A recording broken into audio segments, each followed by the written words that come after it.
Entonces, bueno, ya tenemos número suficiente de alumnos. Eh,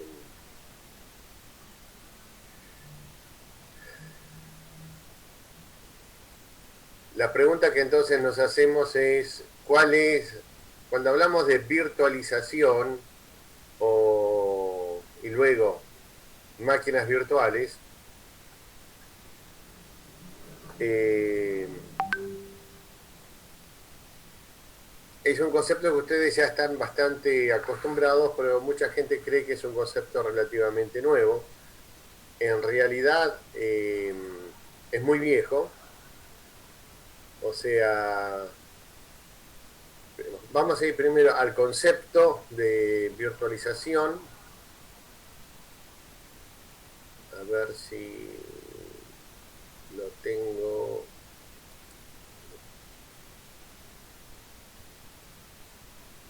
Ya lo tenía por acá.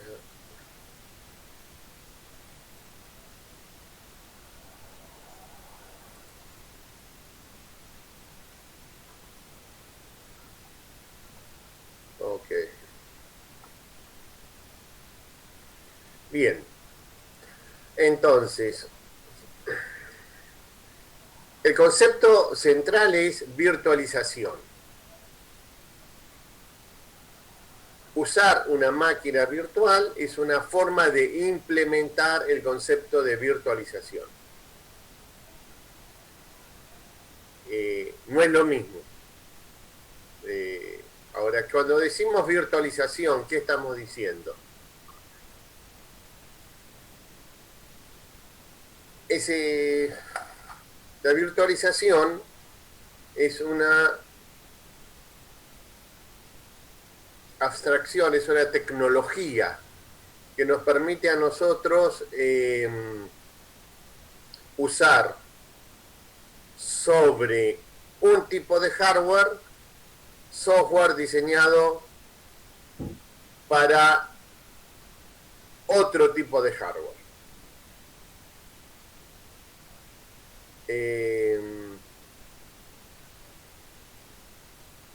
No siempre es así. Por ejemplo, ustedes cuando están usando una máquina virtual para correr Linux, la máquina virtual va a trabajar sobre la misma familia de hardware, la arquitectura x86. Pero conceptualmente hablando, virtualización es una herramienta, una tecnología, la capacidad de ejecutar sobre una máquina que no existe en sí, en otro contexto, eh, environment, se diría.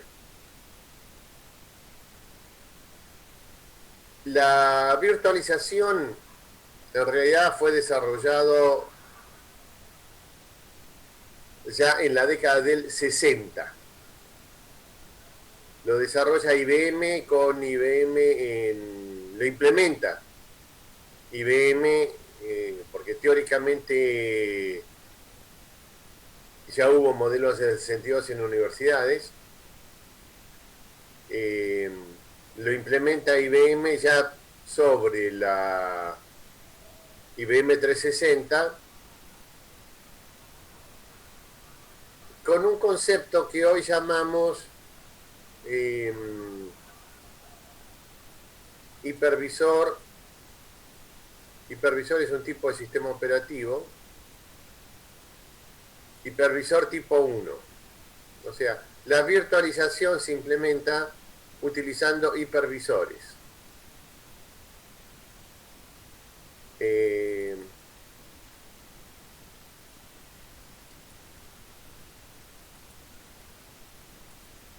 ok, ¿están viendo el gráfico? Sí, Sí, perfecto. profe. Muy bien. Entonces, abajo de todo, lo que yo tengo es el hardware propiamente dicho. Sobre ese hardware se ejecuta un tipo especial de sistema operativo que lo llamamos hipervisor tipo 1 y es un Virtual Machine Monitor, VMM, es lo que tienen dibujado ahí, ¿correcto? Entonces, conceptualmente es un sistema operativo. ¿Por qué? Porque es una capa de abstracción de software que aísla el hardware y trabajamos solo sobre él. Pero en realidad lo que va a hacer la Virtual Machine Monitor es que se ejecuten en la capa superior, ven, OS1, OS2, hay los sistemas operativos que yo quiero, sobre los cuales yo voy a correr mis aplicaciones. Entonces yo tengo un solo fierro, pero visto de los usuarios, en este esquema, ahí hay 4 máquinas distintas. Voy a ir a otro gráfico. ¿Cómo hago para ampliar esto? ¿Qué está el zoom acá?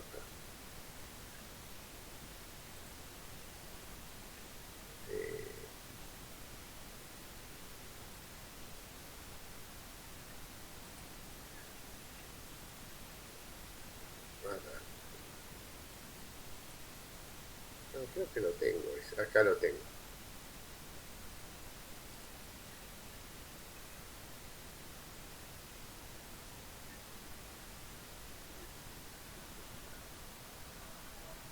¿Por qué no me lo muestra?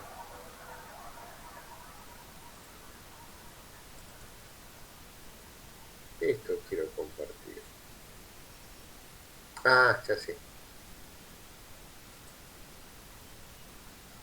Ya va, un segundito.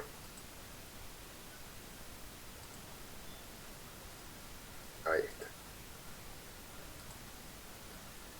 Bien, ahí lo vamos a ver un poco mejor. Este es Basic... Ah, ¿qué pasó? Ahí está. Ok, ahí están viendo básicamente es el mismo dibujo.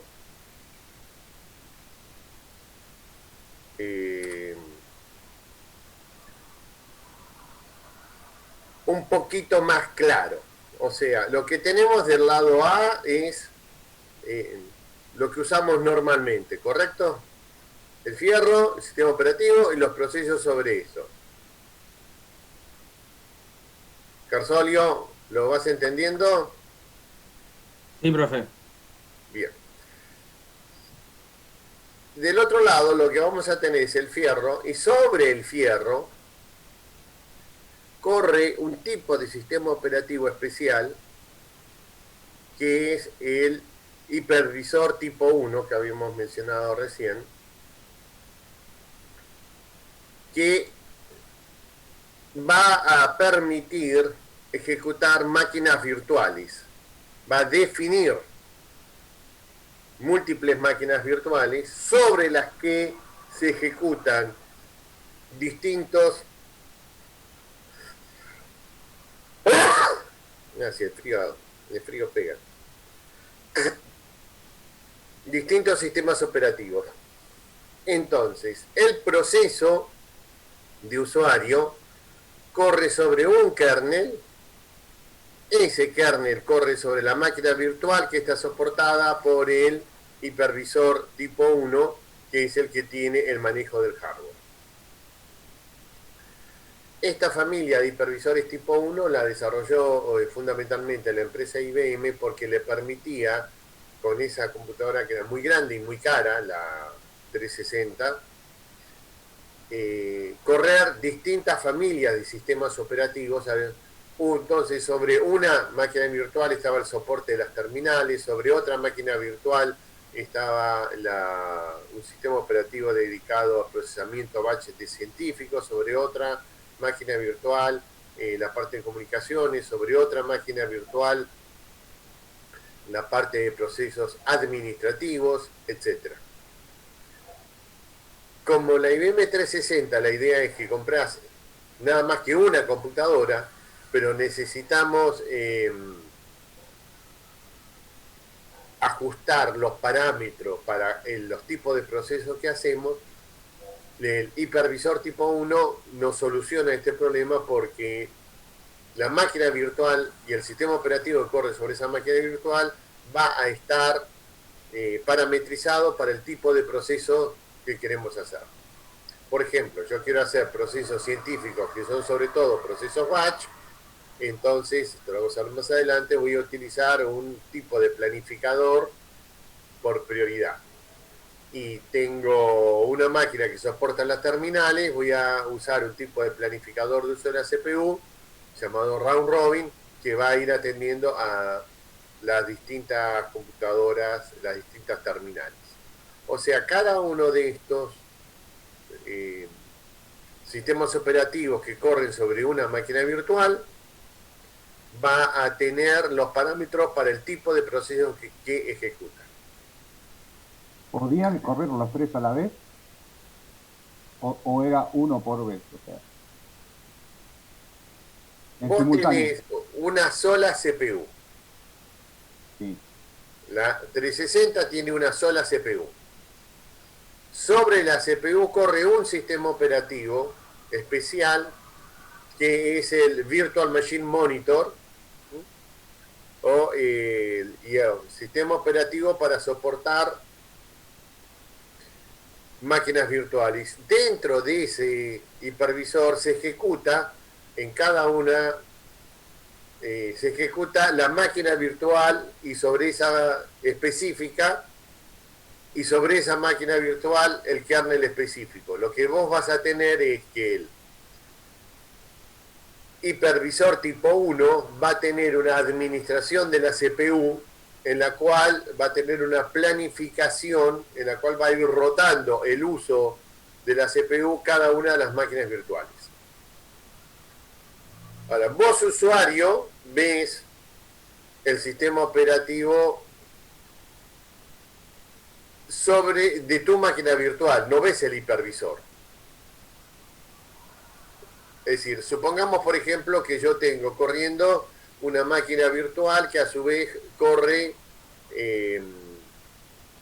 Linux. Hay Linux para 360, para mainframe. Y al lado mío está ejecutando un proceso de mainframe. Cada uno, digamos, mi compañero y yo, ambos estamos trabajando sobre el mismo hardware, sobre el mismo mainframe. Pero yo estoy viendo un tipo de máquina con un sistema operativo que es Linux y él está viendo otro tipo de máquina con un sistema operativo que es el BMS, por ejemplo. ¿Cómo hace el hipervisor para administrar los múltiples kernels? Normalmente va a trabajar con un mecanismo de rotación de uso, de forma de garantizar los tiempos de respuesta a todas las máquinas virtuales que se están ejecutando. Como si fuera un switch, más o menos. Como si fuera un switch que va, rota constantemente mirando todas las entradas y dándole servicio a todas las entradas. O sea... sí. Es implementable, es software. O sea, el hipervisor tipo 1 es un software. Por lo tanto, lo podemos programar como nosotros querramos. La lógica indica que voy a trabajar con mecanismos que me permiten que no se le cuelgue a nadie. Ahora, si el mismo mainframe va a soportar sistemas de tiempo real, comunicaciones, por ejemplo, entonces va a decir, pará, voy rotando el uso de la CPU entre las distintas máquinas virtuales, pero si hay un pedido de una máquina virtual que atiende tiempo real, a ese lo atiendo de entrada directamente. Porque no puedo esperar. Es decir, lo que tenemos que entender entonces que el hipervisor tipo 1, igual que el hipervisor tipo 2, son paquetes de software y entonces depende cómo los programemos nosotros.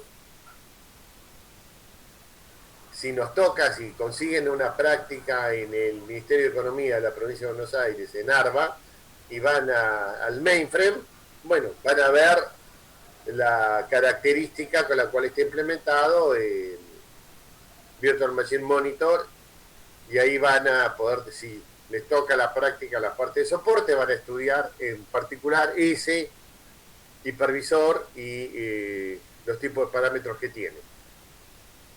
En la materia damos el concepto global. ¿Se entendió? Sí, sí, perfecto. Bien, esto es el hipervisor tipo 1.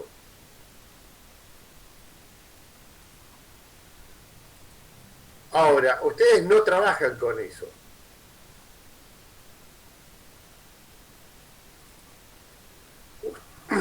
Ustedes trabajan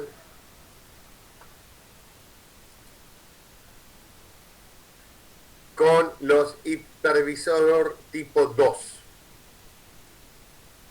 ¿Están viendo la imagen en pantalla? Sí, sí, perfecto. Sí se ve. Sí. Bien. El hipervisor tipo 2, por ejemplo, ¿qué máquina virtual usaron para implementar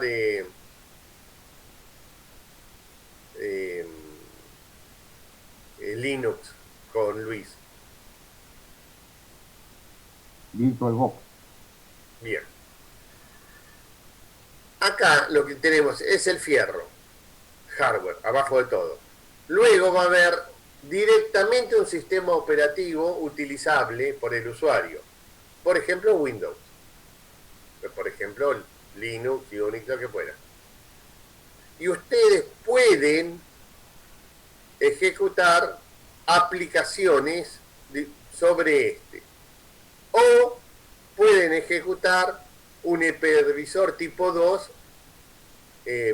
VirtualBox es el que usaron.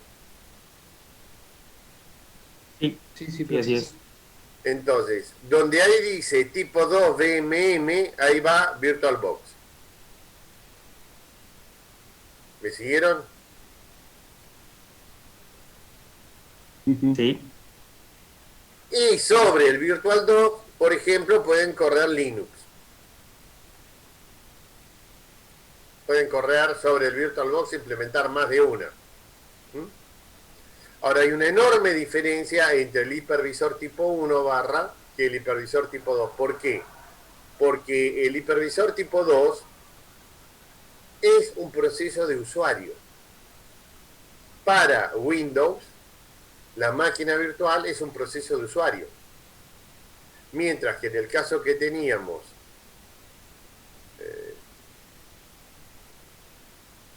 a ver si cambió la imagen, volvimos al tipo 1.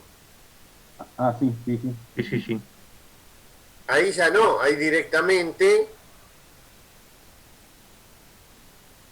ya el hipervisor tipo 1 le va a permitir por diseño a cada uno de los sistemas operativos ejecutarse en modo kernel.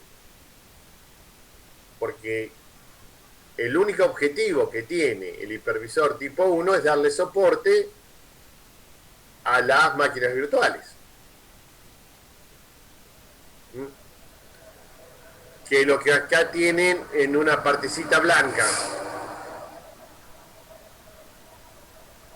Voy a cerrar bien la ventana porque está entrando mucho ruido.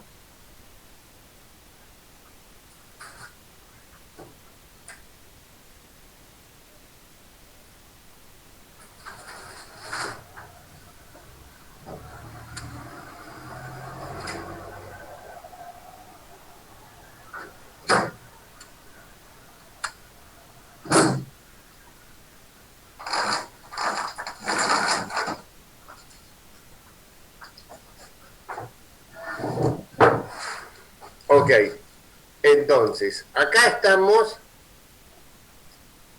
en un hipervisor tipo 1 donde las máquinas virtuales se ejecutan en modo kernel que soportan al kernel del proceso que yo quiero. Mientras que En el hipervisor tipo 2, la máquina virtual es un proceso de usuario. Este tipo de máquinas virtuales en el ambiente PC se comenzó a... bien, ¿tienen clara la diferencia entre los dos tipos de hipervisores? Sí, sí. Sí. Sí, se entendió. Uno corre como un proceso del tipo 2, que el que usan ustedes es un proceso más de usuario. El tipo 1 ya es directamente un sistema, lo que corre, o la barra se llama, es diseñado, un sistema operativo diseñado para soportar máquinas virtuales. Desarrollado sobre todo por IBM porque era muy cara su computadora.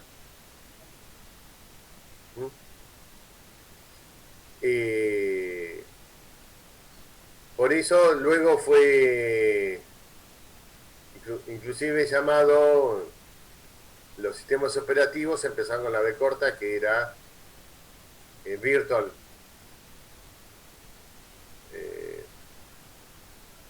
VMS, Virtual Machine Software. En el caso de las computadoras personales para las PC, hubo que esperar a 1995 más o menos, porque la arquitectura x86, o sea, Intel cuando fabrica los procesadores para las PC, no piensa que van a ser usados para máquinas virtuales, sino que van a ser usados para equipos de escritorio. Y entonces no genera el soporte de hardware en el juego de instrucciones para permitirnos correr máquinas virtuales. Así que fue muy difícil la programación.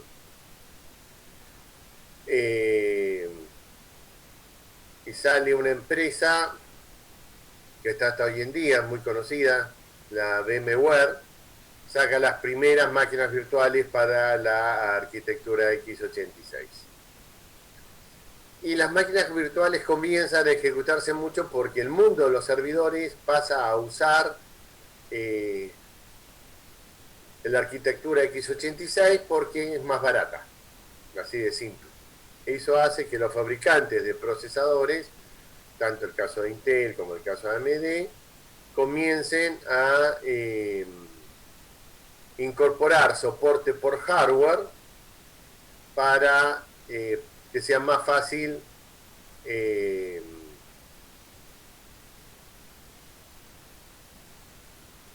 hacer una capa de máquina virtual.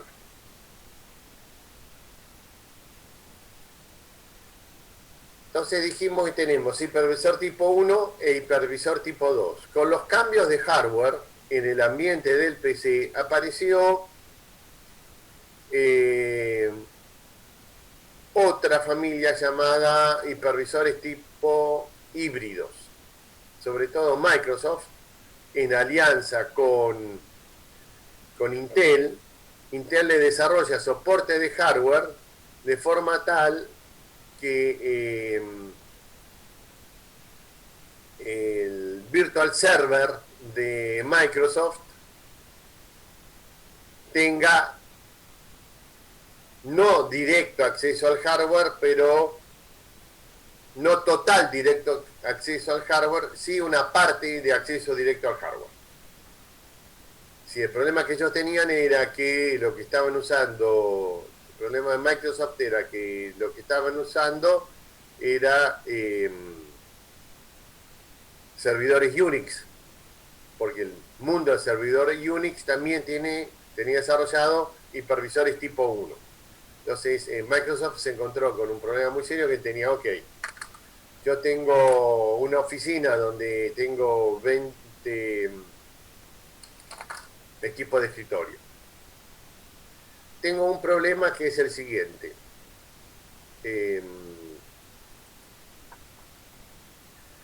Supongamos que yo, dentro de todos los empleados que hacen hay uno encargado de hacer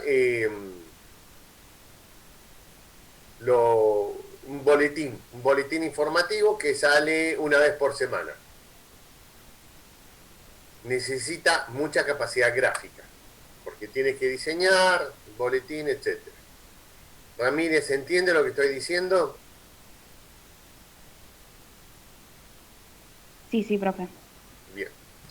Tengo al lado a otra persona que una vez por mes tiene que hacer un reporte con muchos gráficos y hacer muchos cálculos para elevarlo a la dirección. Necesita una máquina con gran capacidad de cálculo.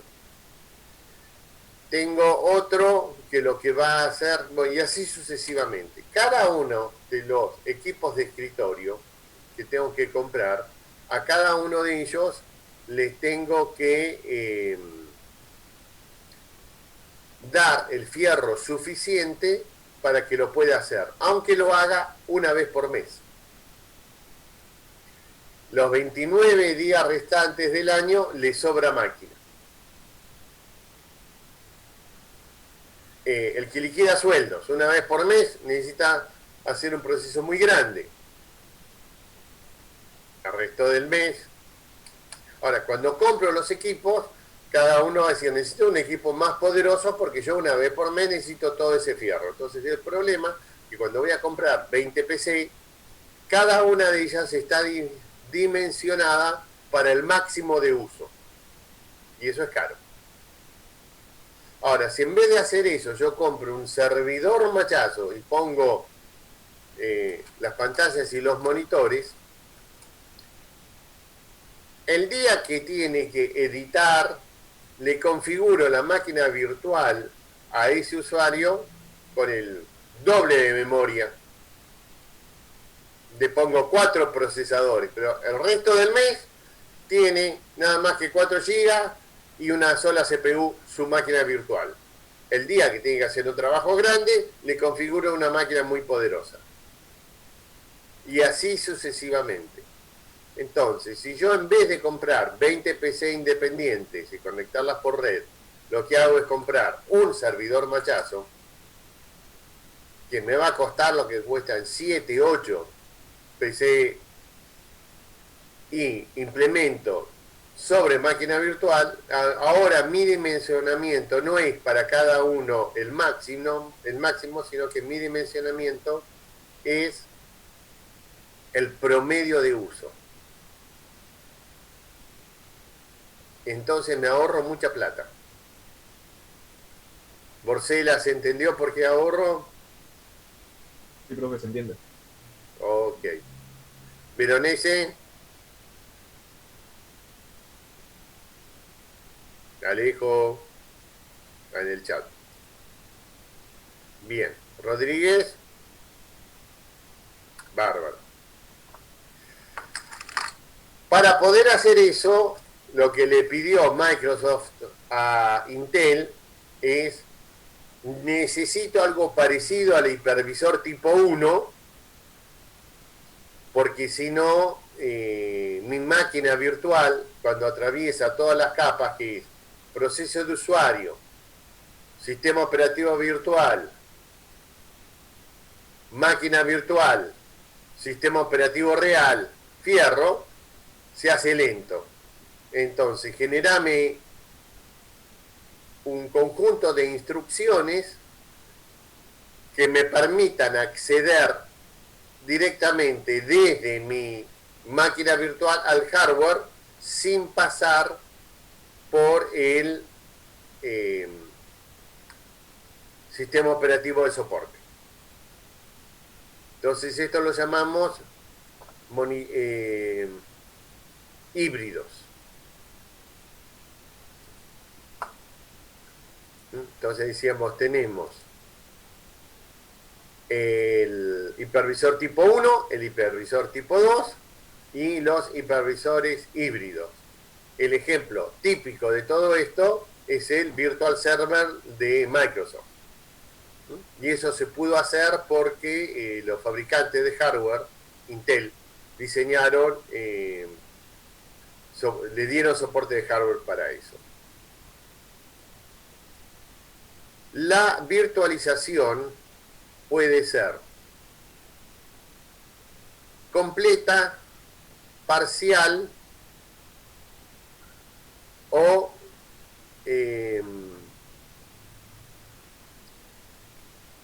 un emulador.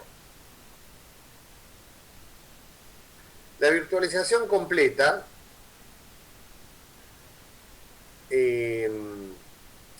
lo que me va a dar es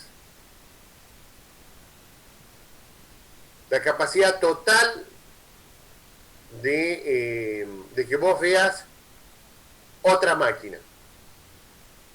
Directamente no vas a ver nunca el soporte y va a correr todo sobre la máquina virtual y esto sobre la máquina virtual sobre el hardware nativo. Pero vos no vas a saber si estás corriendo en una máquina virtual o estás corriendo en una máquina real. Bueno, VirtualBox trabaja así. Y va a usar algunas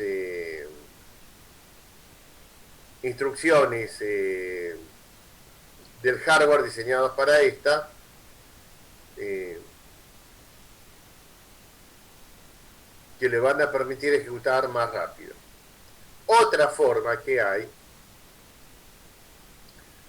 son la llamada paravirtualización o virtualización parcial. O sea, el kernel se va a ejecutar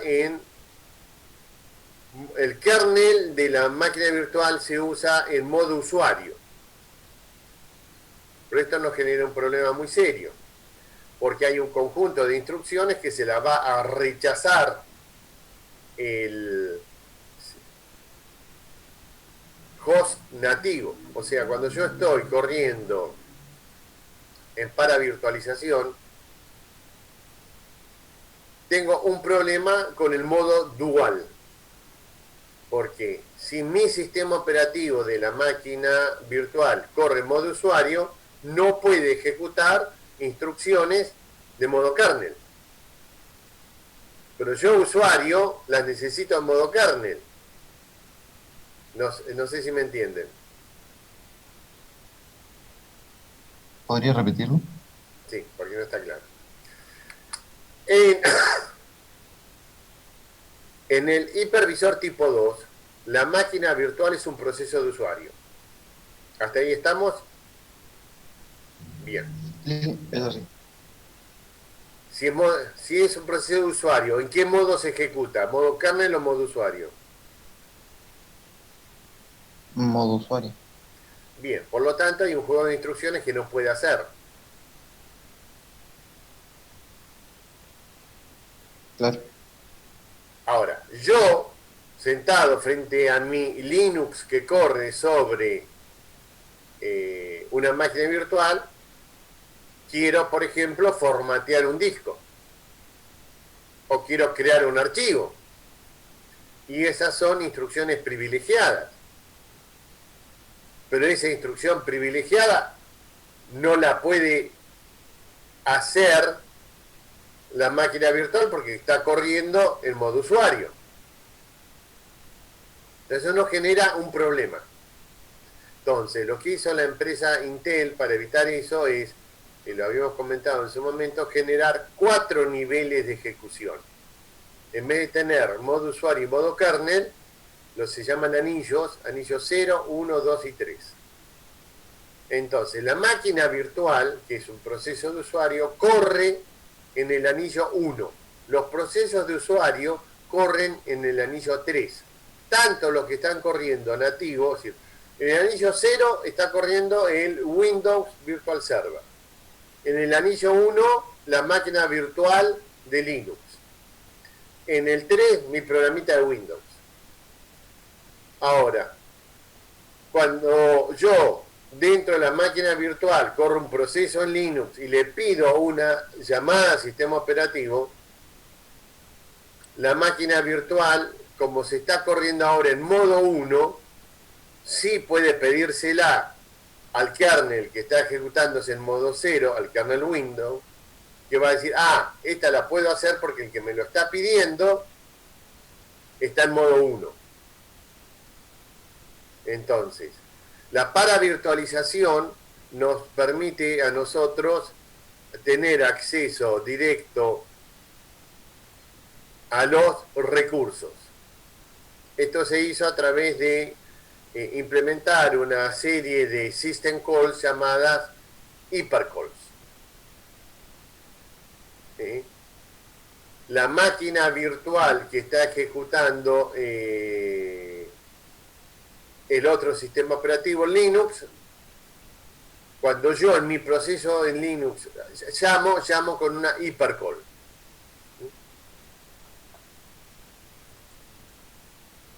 Por ejemplo, en el caso de la... ¿Cómo se llamaba?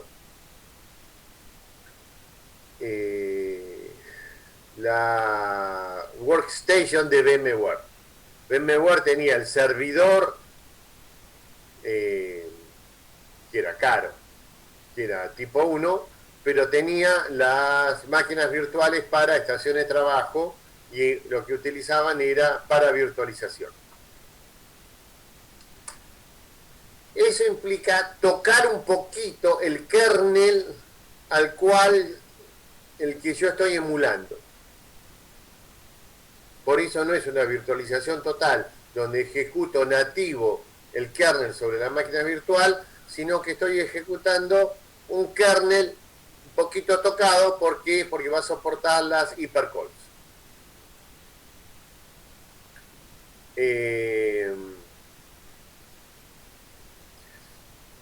Estas que estamos hablando se están haciendo normalmente virtualizando sistemas operativos, pero diseñados para el mismo hardware. O sea, ustedes están montando el sistema operativo Linux, pero la versión del sistema operativo Linux que están implementando es para la arquitectura x86. También pensada para el mismo hardware real. Por eso funcionan las mismas instrucciones y es muy rápido. Hay otro tipo de, así como dijimos, virtualización completa para virtualización. Otro de los problemas que solucionamos con máquinas virtuales es cuando simulamos otro hardware. Lisa y llanamente otro hardware. En ese caso lo llamamos emulación.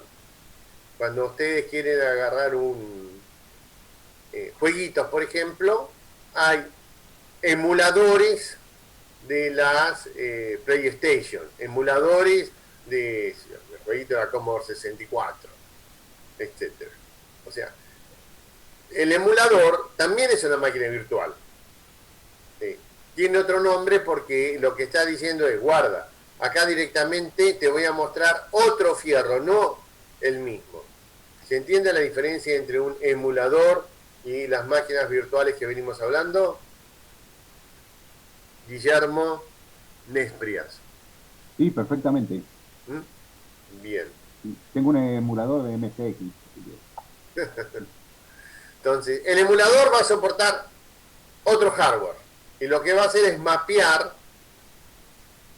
a través de código las llamadas a ese sistema operativo al hardware real que tengo.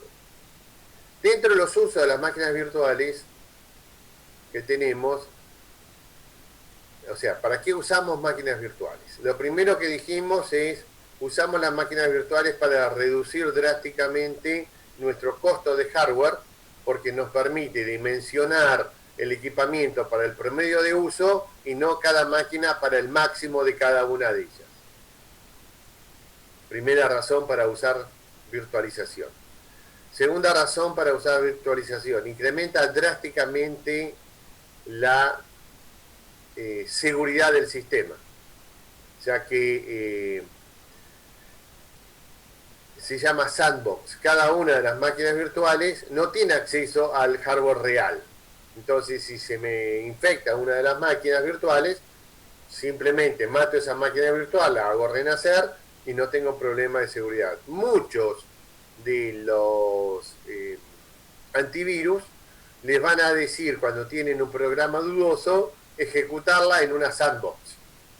De forma que en el momento de ejecutarla eso le garantiza que si llega a ser un programa maligno, no los ataque. Esa sandbox no es es una máquina virtual. Pero lo que está virtualizando es el mismo sistema operativo que ustedes tienen contra el mismo hardware que ustedes tienen. Pero se hace sobre la máquina virtual de forma tal que esa máquina virtual donde detecta un comportamiento tipo software maligno, mata a la máquina virtual y no le permite pasar a la máquina real. Entonces, bajamos nuestro costo de hardware, incrementamos significativamente nuestra capacidad, nuestra seguridad. Tercero, uso muy importante.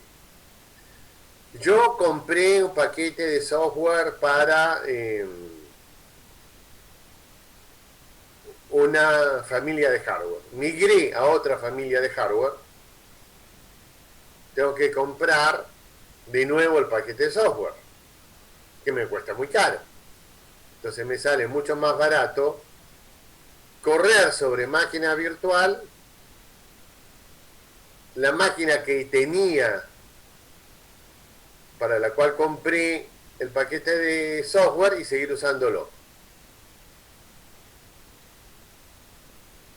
Basilio, ¿lo entendiste? Sí, profe. Me hace acordar al muñequito de Simpson. Me parece que no está claro, lo voy a repetir igual, de nuevo. Yo compré para Windows un sistema Tango de contabilidad. Pasaron los años y dije, no, vamos a hacer computación en serio, migramos todo a Linux. Los llamo los muchachos de Tango y los muchachos de Tango me dicen, no, nosotros no tenemos este software de contabilidad para Linux. Entonces, ¿y ahora qué hago? Tengo dos opciones.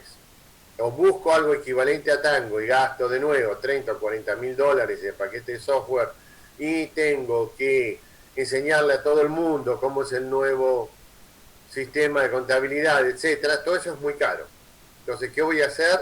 El área contable, lo que va a correr en el momento de hacer contabilidad es una máquina virtual sobre la cual va a correr Windows.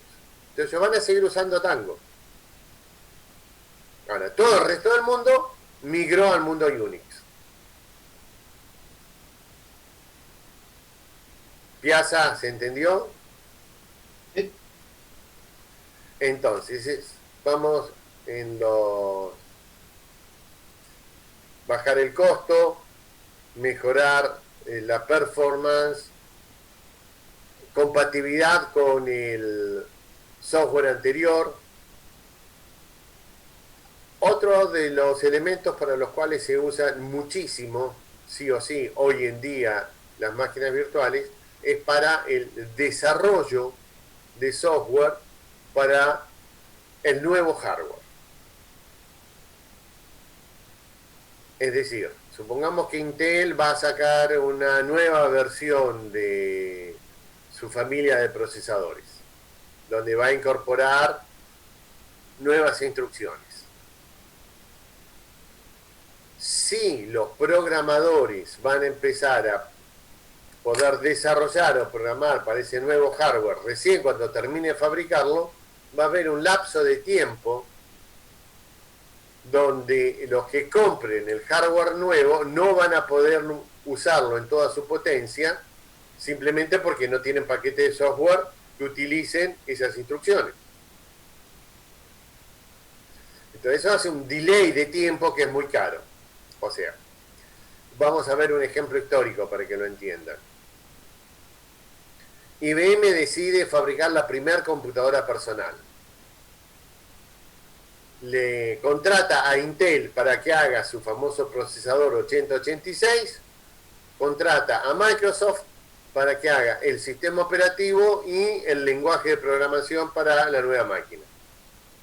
Bárbaro, los muchachos de Microsoft se ponen a trabajar. ¿Cómo prueban su software si ese procesador todavía no existe?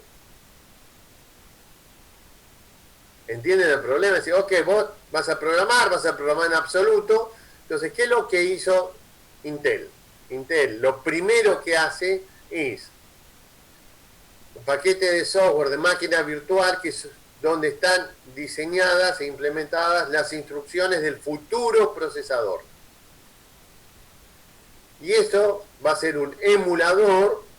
En el caso particular del x86 se ejecutaba sobre máquinas PDP-8 de la empresa DEC.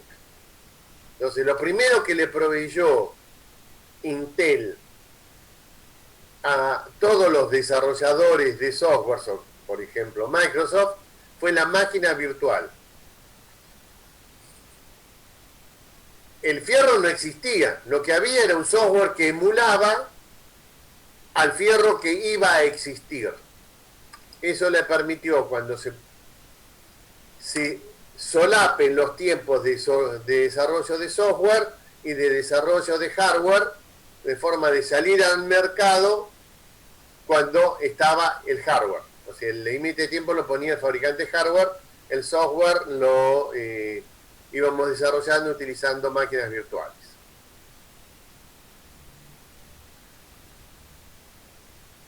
Taboada. Sí, profe, lo entendí. Bien, eso se usa muchísimo hoy en día sobre los celulares. Es decir, otro de los usos que nosotros tenemos hoy en día de las máquinas virtuales es cuando nosotros queremos desarrollar una aplicación para celulares. ¿Cuántas marcas de celulares conocen? Y tenemos Samsung, Motorola, tenemos Nokia. Sí.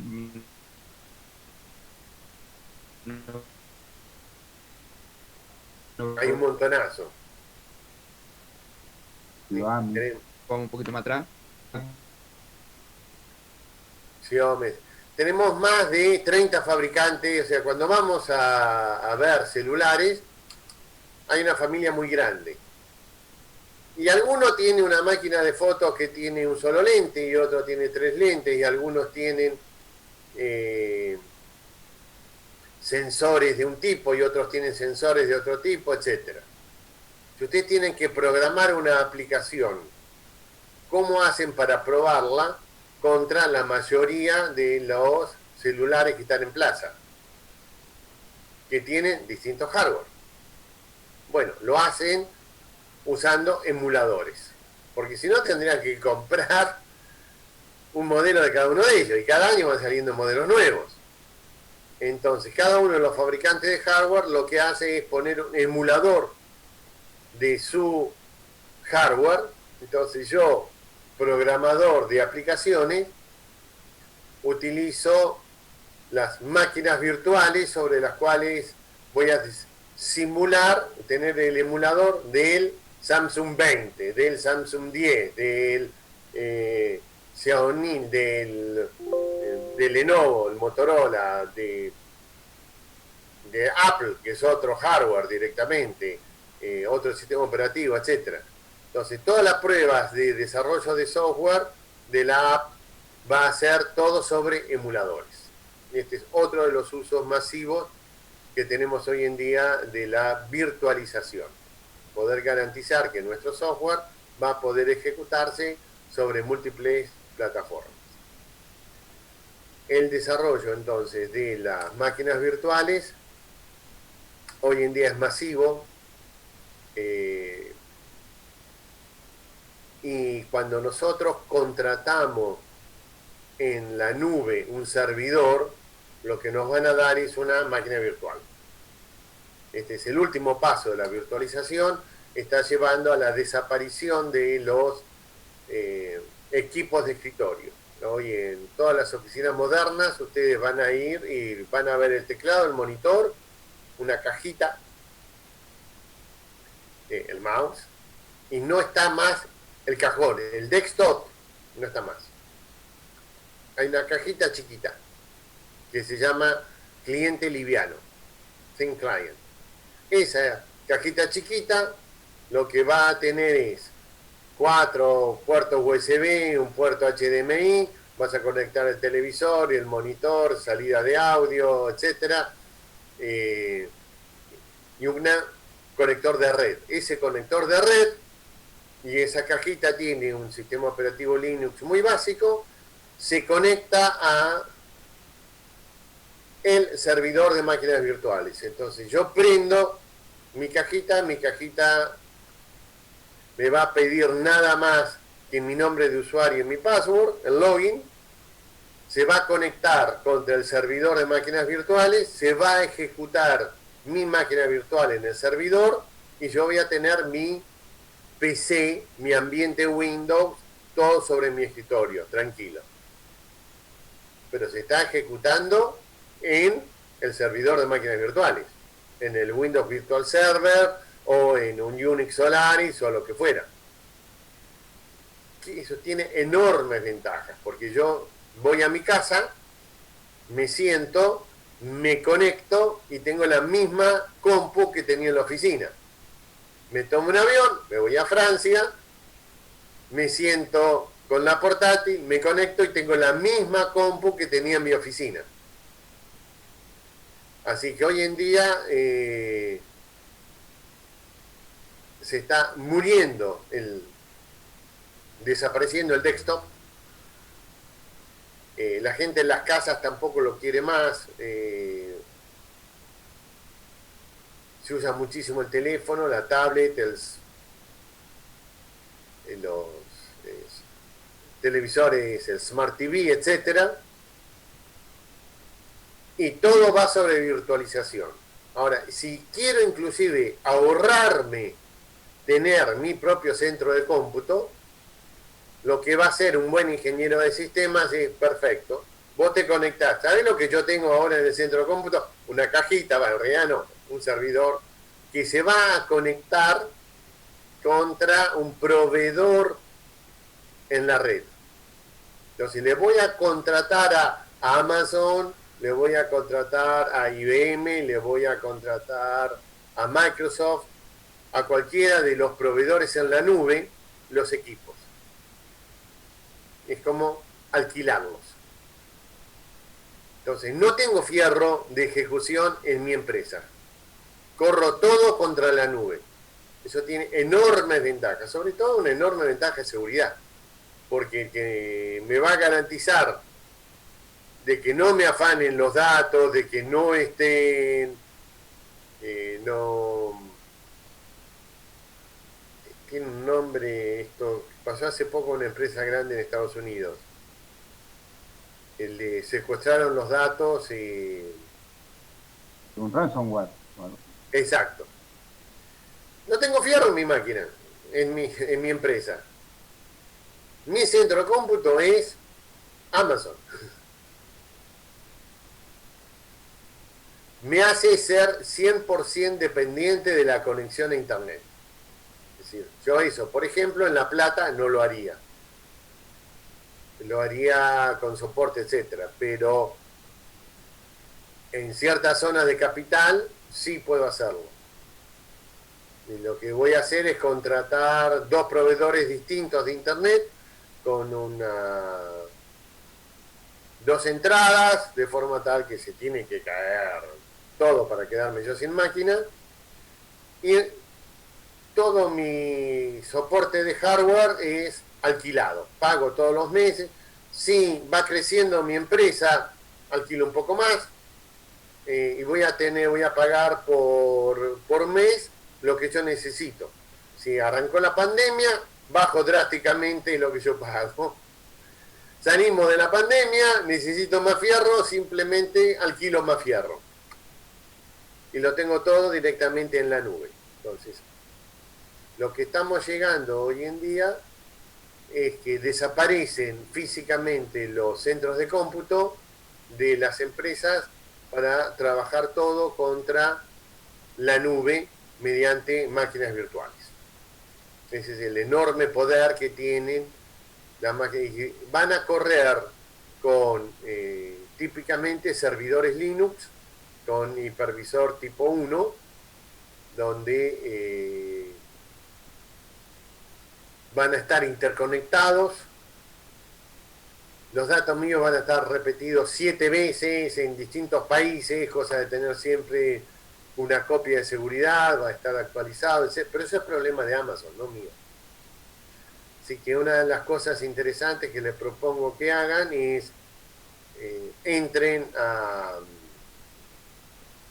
Microsoft, a IBM, a Amazon, cualquiera de los demás, a Akamai, etcétera, y vean cuánto cuesta alquilar la compu que ustedes tienen. Y se van a encontrar con que es muy, muy barato. Más aún, siendo ustedes alumnos de la UTN, Microsoft le da un bonus, creo que de $200, para empezar a probar máquinas virtuales contra ellos. Así empieza a conocer el mundo. También algo de eso tenía la iniciativa académica de IBM, si mal no me acuerdo. Bien, con este tema, que era el último que teníamos, terminamos la unidad de la unidad temática 1.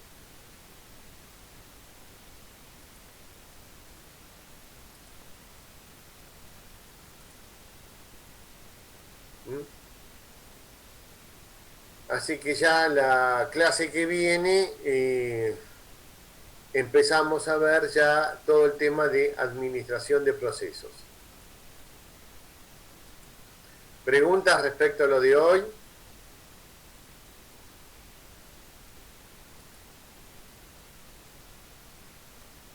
Chubrega. Oh, profe. Ok. Dávila. No, profe. Bien. Les cuento, les vamos a dar, con Luis le vamos a publicar un trabajo práctico de la teoría. Ustedes están haciendo las prácticas de la parte práctica. Ahora vamos sobre, como terminamos la unidad temática 1, va a haber una práctica obligatoria de la teoría, que consiste en lo siguiente. ¿Ustedes están organizados en grupos en alguna materia? Sí, sí. En un par de materias. Bueno. ¿De a cuántos alumnos? ¿2, 3? ¿Cuántos están armados? 3, 4 la mayoría. Lo normal. 4 es mucho. A ver, cuando en un grupo hay 3, hay uno que piensa, uno que trabaja y otro que se va a mate. Cuando son 4, ¿qué hace el cuarto? Bien, digamos, vamos a trabajar en grupo. Sí, estoy mirando, Rodríguez. Sí. Grupos de 2 o 3, y el trabajo práctico que cada grupo va a tener que hacer, lo ideal va a ser 2, pero bueno, yo lo vamos a hablar con Luis. Van a tener que, de toda la unidad temática 1, mirando la bibliografía, cada grupo va a tener que hacer 15 preguntas de opciones múltiples. Así como ustedes tienen las preguntas para practicar en el Moodle, vieron que están los interrogatorios para que ustedes puedan practicar. No sé si alguno lo usó ya. ¿En el Bien. Moodle o en el CBG? No los vi. Moodle es el paquete de software que está implementado tanto en el campus como en La Plata, en el Moodle del campus. El CBC. Bien, lo que van a hacer es, cada grupo va a hacer 15 preguntas, recorriendo todo el contenido.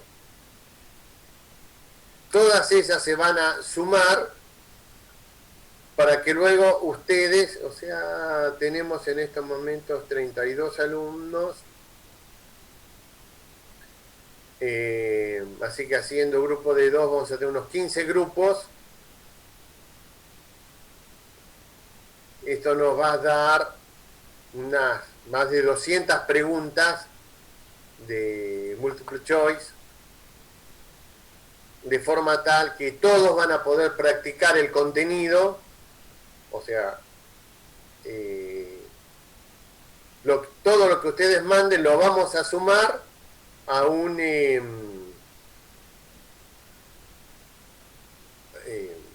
cuestionario para que ustedes mismos lo practiquen.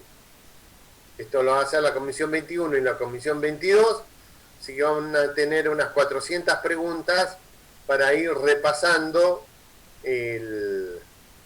lo visto en esta parte de la teoría. Después veremos la calidad de las preguntas a medida que están. Luis le va a mandar el modelo del archivito texto que tienen que generar para poder importarlo al Moodle. Así que simplemente tienen que agarrar la bibliografía, recorrerla, ver cada una de las afirmaciones que hay en el texto, transformar esa afirmación en una pregunta e inventar las 3 o 4 otras respuestas falsas al respecto. ¿Entendieron la idea? Esto a su vez les sirve a ustedes, cada uno de ustedes va a poder practicar sobre este juego de preguntas. Nos vamos a ver en el chat. No, sí, toda la unidad 1. Sí.